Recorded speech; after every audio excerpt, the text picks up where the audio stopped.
जी अभी हम छत्तीसगढ़ आए हैं।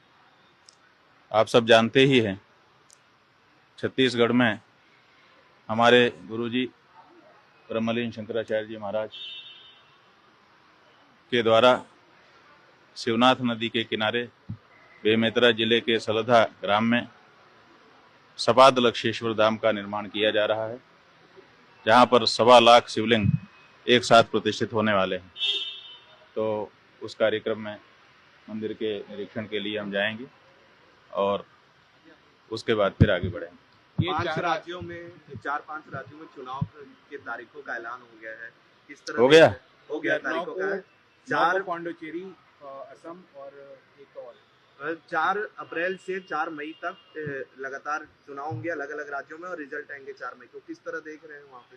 ठीक है, सब जगह पे चुनाव समय समय पे होता ही रहता है। अपने को तो बस ये देखना है कि अब ऐसे कोई गौघाती सरकार ना बन पाए। तो इन चारों राज्यों में आवाज उठानी पड़ेगी कि गौघाती सरकारें वहां पर ना आए। ये क्या लगता है, लेकिन भारतीय जनता पार्टी जो है, और भारतीय जनता पार्टी तो ऐसी पार्टी है कि उसको तो कुछ कह ही नहीं सकते।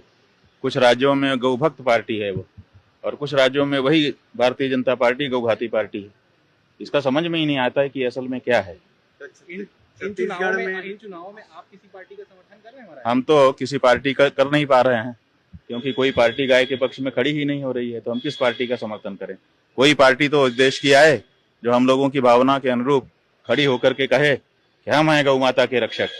लेकिन दुख की बात है कि भारत देश में, जिसमें करोड़ों करोड़ हिंदू, करोड़ों करोड़ गौ भक्त रहते हैं, उस देश में राजनीति करने वाले कोई भी राजनीति के दल गौ माता की रक्षा के लिए अपने आप को खड़ा दिखाई नहीं रहे।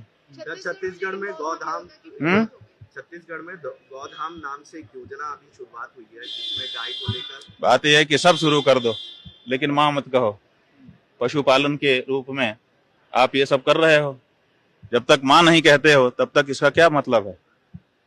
गाय तो मां संबोधन के लिए व्याकुल है कि इस देश के हमारे बच्चे हमको मां कह के कब पुकारेंगे।